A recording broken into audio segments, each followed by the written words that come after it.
Ikhwan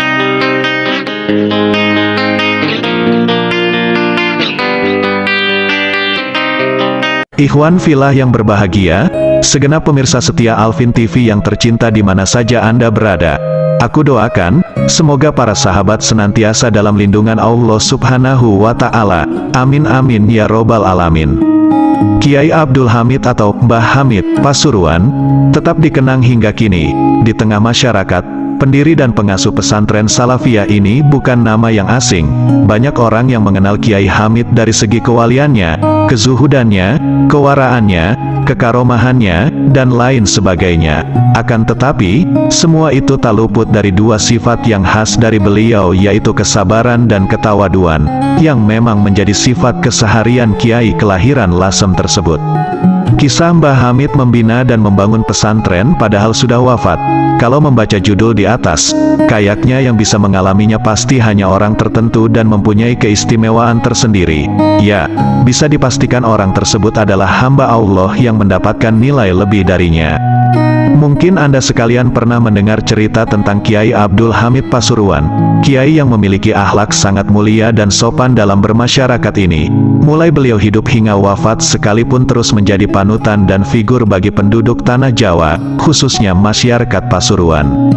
Selain itu, kita juga mungkin pernah mendengar atau membaca tentang sejumlah karomah yang dimiliki Kiai kelahiran kota Lasem, Jawa Tengah ini. Sedangkan karomah itu sendiri bisa diketahui sebagai satu keistimewaan yang diberikan oleh Allah SWT kepada orang tertentu, yang menjadi kekasihnya, dan yang selalu takut kepadanya dimanapun ia berada. Karomah tersebut biasanya keluar dengan sendirinya tanpa diduga alias langsung dari Allah SWT. Nah, kalau kita bahas tentang karomah pastinya kurang lengkap kalau hanya sebatas keterangan saja. Kali ini penulis mencoba kembali mengungkap salah satu keistimewaan atau karomah yang dimiliki Kiai Abdul Hamid. Alkisah dahulu di Jawa Tengah, tepatnya di daerah Klaten, di dalamnya terdapat suatu kampung, yang warganya pernah mengalami kejadian aneh yang sempat membuat semua warga di dalamnya merasakan rasa ketidakpercayaan atas kejadian yang dialaminya. Berikut ceritanya. Dalam satu komunitas masyarakat, baik di daerah, di kampung, pedesaan, kecamatan, kota, maupun provinsi, pasti mempunyai orang yang dipercaya oleh penduduknya sebagai orang yang mumpuni atau pandai akan ilmu agama, atau dengan kata lain orang tersebut biasa kita panggil sebagai tokoh masyarakat. Nah, pada satu ketika, tokoh masyarakat di daerah Klaten yang bernama Fulan, bukan nama asli, tersebut kedatangan tamu dari luar kota. Tamu tersebut bernama Kiai Hamid. Setelah berbincang-bincang dan mengutarakan maksud kedatangan si tamu ke daerah tersebut, Kiai Hamid langsung menjalankan misinya sebagai seorang dai, yakni berdakwah. Misi Kiai Hamid sebagai seorang mubalik kian hari berjalan dengan lancar dan menunjukkan perkembangan. Dalam sederetan agenda dakwahnya, beliau memulainya dengan mengadakan pengajian rutinan yang diikuti oleh warga sekitar, yang bertempat di masjid di daerah tersebut. Semakin hari pengajian Kiai Hamid mampu menarik warga setempat untuk selalu mendatangi pengajian yang dibinanya. Setiap minggunya bisa dibilang jumlah jamaah yang hadir dalam pengajian tersebut terus bertambah, hingga melebihi kapasitas ruangan dalam masjid tersebut. Hingga beberapa bulan kemudian, jumlah yang mengikuti pengajian Kiai Hamid meluber sampai ke pelataran masjid. Melihat jamaah pengajiannya begitu banyak, dan juga mendapat respon baik dari warga setempat, akhirnya muncullah keinginan Kiai Hamid untuk membangun sebuah pesantren di desa itu. Beliau mempunyai anggapan, mungkin sebagian warga suatu saat akan mengirim anak-anak mereka untuk mengaji dan menimba ilmu di pesantren orang yang belum lama mereka kenal dan menetap di sana. Alhasil pesantren yang dibangun Kiai Hamid perlahan banyak didatangi anak-anak warga setempat untuk nyantri, dengan dibantu tokoh masyarakat yang menjadi orang pertama yang dikenal Kiai Hamid sekaligus yang banyak membantu dakwah beliau di daerah tersebut. Sesuai dengan amanat yang diberikan Kiai Hamid kepadanya, dia mengelola pesantren itu dengan baik. Melihat keadaan pesantren yang semakin hari semakin membaik, pesantren pun pada akhirnya dipasrahkan kepada tokoh masyarakat tersebut. Beliau juga berpesan agar selalu menjaga dan merawat pesantren yang didirikannya itu dengan baik. Di tengah-tengah semakin banyaknya santri yang mengaji di pesantren tersebut, tanpa bilang sepatah kata pun dan hendak kemana, Kiai Hamid pergi begitu saja tanpa memberi kejelasan kepada tokoh masyarakat tersebut dan warga setempat. 2 tahun silam telah berlalu. Kepergian Kiai Hamid pun dari daerah tersebut menimbulkan tanda tanya dan mendorong rasa penasaran tokoh masyarakat untuk mengetahui keberadaan orang yang telah banyak berjasa di daerahnya tersebut. Dia ingat, sebelum pergi meninggalkan kampungnya 2 tahun lalu, Kiai Hamid pernah menuliskan sebuah alamat kepadanya. Setelah mencari kertas yang berisikan alamat yang ditulis Kiai Hamid, dia baca dan menganalisa di daerah mana alamat tersebut berada, dan yang tertulis di dalamnya adalah alamat Ponpes Salafiyah Pasuruan. Dia pun tanpa berpikir panjang berencana untuk mendatangi pondok tersebut. Keesokan harinya ia jadi berangkat ke Pasuruan.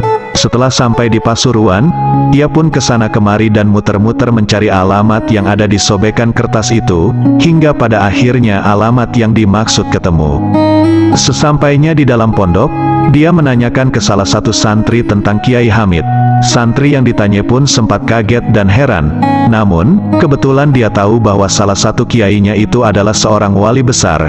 Jadi, kalau saat ini ada orang yang mencari Kiai Hamid, mungkin orang tersebut pernah bertemu di daerah lain. Karena orang tadi bertanya rumah Kiai Hamid, lantas dia menyarankan untuk sowan ke Kiai Idris, yang saat itu menjadi nadir atau pimpinan pondok. Sesampainya di dalam Kiai Idris, dia langsung bercerita panjang lebar semua yang terjadi 2 tahun silam di desanya. Kiai Idris yang dari tadi hanya menjadi pendengar tidak percaya dan juga heran. "Hah? Apa benar yang diceritakan Bapak itu?" kata Kiai Idris kepada Fulan tadi. "Iya betul. Sungguh saya bertemu dengan Kiai Hamid. Lawong saya juga sering salaman dengan beliau. Beliau juga sempat mendirikan sebuah pesantren di sana, tapi ditinggal begitu saja selama 2 tahun. Makanya itu saya kemari untuk menanyakan kepada Kiai Hamid, mengapa pondoknya di sana kok ditinggal?" Jelas si Fulan, "Saya tadi kaget dan tidak percaya dengan cerita sampean, karena Kiai Hamid sudah lama meninggal," ungkap Kiai Idris. "Memang Anda ini siapa? Kok berani bilang kalau Kiai Hamid sudah wafat?" tanya si Fulan sambil menunjukkan rasa tidak terima terhadap apa yang telah dikatakan Kiai Idris kepadanya. "Saya putra Kiai Hamid," jawab Kiai Idris santai. Kini gantian si Fulan tadi yang tidak percaya dan heran. "Kalau Anda masih tidak percaya Kiai Hamid itu sudah meninggal, mari ikut saya akan tunjukkan makam beliau kepada sampean," kata Kiai Idris yang berusaha meyakinkan si Fulan. Tanpa berpikir panjang, si Fulan pun langsung mengiyakan ajakan beliau. Berangkatlah keduanya menuju makam Kiai Hamid, yang bertempat di komplek pemakaman di belakang Masjid Jami Al-Anwar Pasuruan. "Itu makam abah saya," kata Kiai Idris sambil menunjukkan makam Kiai Hamid. Si Fulan pun tidak percaya dan heran. Baru setelah menghampiri makam yang dimaksud dan membaca sebuah nama yang tertera di batu nisan makam Kiai Hamid, dia akhirnya mempercayainya. Tak lama kemudian dia menangis sejadi-jadinya, mulai jam 8 pagi sampai jam 5 sore di depan makam Kiai Hamid. Setelah puas menangis di depan makam Kiai Hamid, dia pun pulang dengan kabar yang sulit untuk dipercaya orang-orang di kampungnya, yakni Desa Klaten.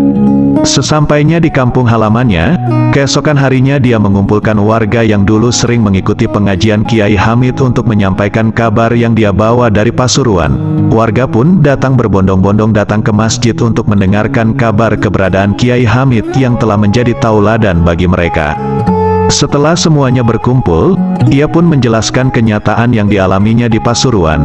"Anda semua boleh percaya, boleh tidak, yang penting berita yang saya bawa ini benar adanya," si tokoh mengawali pembicaraan kepada para warga. Lalu dia melanjutkan, "Sesungguhnya Kiai yang selama ini menjadi imam pengajian kita, yang sempat Anda semua dan saya salami dan mencium tangannya, yang telah mendirikan pesantren di desa ini telah lama meninggal. Artinya, selama berada di sini Kiai Hamid tersebut sebenarnya sudah lama wafat." Mendengarkan berita darinya, warga pun langsung geger, dan banyak yang tidak percaya. Lalu untuk menjawab teka-teki yang sedang berkecamuk di tengah warga tersebut, dia menawarkan diri untuk mengantarkan mereka semua ke makam Kiai Hamid. "Baiklah, kalau Anda semua masih tidak percaya, silakan kalian menyewa bis untuk pergi berombongan ke makam Kiai Hamid di Pasuruan, dan saya yang akan menjadi pemimpin rombongan sekaligus sekaligus penunjuk arah. Bagaimana? Tawarnya. Semua warganya pun langsung menyetujui tawaran tersebut. Jadilah rencana mereka untuk pergi ke Pasuruan. Setelah melewati perjalanan yang begitu panjang, akhirnya rombongan yang ingin mencari tahu kebenaran berita yang disampaikan tokoh masyarakat mereka itu, sampailah mereka di depan alun-alun Pasuruan. Tak lama kemudian mereka langsung digiring oleh ketua rombongan untuk menuju makam Kiai Hamid. Setelah sampai di areal pemakaman tersebut, si Fulan tadi langsung berjalan menuju areal pemakaman yang berada di dalam, dan langsung menunjukkan makam Kiai Hamid.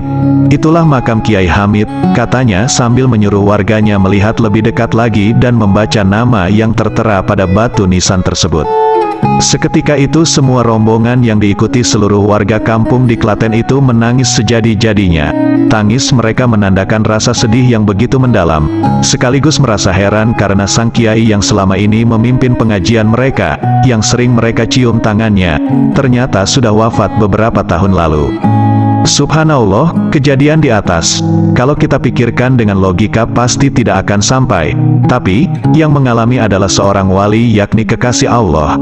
Dan kisah di atas menunjukkan atas kekuasaan yang dimiliki Allah SWT.